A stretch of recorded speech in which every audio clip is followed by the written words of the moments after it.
بھائی نے پوچھا تھا کہ شیطان بہت زیادہ وسوسے ڈالتا ہے، حتیٰ کہ نبی کریم صلی اللہ علیہ وسلم کے بارے میں اور اللہ تبارک و تعالیٰ کے بارے میں برے خیالات آتے ہیں، اس کا کیا شرعی حکم ہوگا؟ دیکھیں، پہلے تو ایک اصول یاد رکھیے گا کہ وسوسے اصل میں شیطان کی طرف سے ڈالے جانے والے گندے خیال کا نام ہے، اور اس میں انسان کے قدرت اور اختیار کا کوئی دخل نہیں ہوتا۔ وہ تو خود ہی آدمی بیٹھا ہوا ایک دم ذہن میں خیالات ڈال رہا ہے، دل میں خیالات ڈال رہا ہے، تو چونکہ اس میں ہمارا ارادہ شامل نہیں ہوتا، اس لیے وسوسے کتنے ہی خطرناک قسم کے آئیں اس پر کوئی گرفت نہیں ہے۔ اور دوسری بات یہ اصول یاد رکھیے گا کہ وسوسے اسی کو آئیں گے جس کے دل میں ایمان موجود ہوگا۔ جو بے ایمان ہوگا شیطان اس کو وسوسے کیوں ڈالے گا؟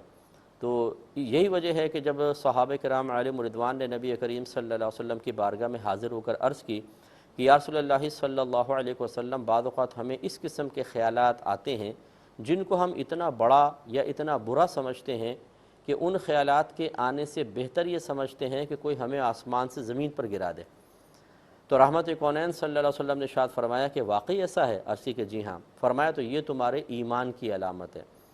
اب دیکھیں، یہ نہیں فرمایا کہ اچھا برے خیال کیوں آئے، اس پہ گرفت ہوگی، توبہ کرو اللہ کی بارگاہ میں یا اپنے ایمان کی فکر کرو، نہیں، بلکہ اس کو ایمان کی علامت قرار دیا۔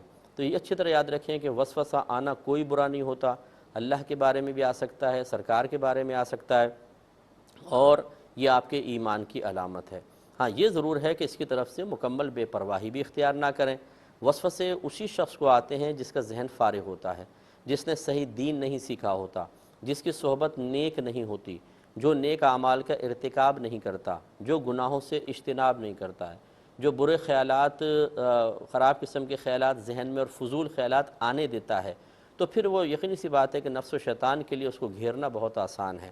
تو جس بھائی نے بھی یہ کویسچن کیا، ہماری گزارش یہ ہے کہ سب سے پہلے تو آپ نماز کی پابندی رکھیں، نمبر 2 قرآن عظیم ترجمہ اور تفسیر کے ساتھ شروع کریں، روزانہ 2 آیات پڑھیں، ترجمہ اس کی تفسیر پڑھ لیا کریں، اچھے نیک لوگوں کی صحبت میں رہیں، اگر خدا نخواستہ کسی گناہ کی عادت ہے تو اس سے باز رہنے کی کوشش کریں، اور یہ کوشش کریں کہ آپ کا ذہن کبھی فارغ نہ رہے، اس کے لیے اچھے اصلاحی بیانات یا نعتیں وغیرہ سنیں تاکہ یہ چیزیں ذہن میں گونجتی رہیں۔ جب ہم کچھ سنتے نہیں ہیں پاکیزہ چیزیں، تو فضول قسم کی باتیں ہمارے ذہن میں رہتی ہیں اور وہی گردش کرتی رہتی ہیں۔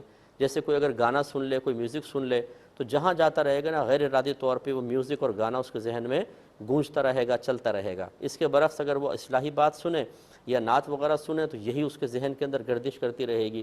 تو یہ ہمارا اپنا قصور ہوتا ہے کہ ہم اپنے آپ کو لاچار، بے بس اور برے ایک ماحول میں رکھتے ہیں یا اپنے ذہن کو رکھتے ہیں، تو پھر اس قسم کے معاملات آتے ہیں کہ بے چارگی، بے بسی غالب آ جاتی ہے، اور ہم سمجھتے ہیں کہ جی میں تو بڑا گھر گیا ہوں وسوسوں کے اندر۔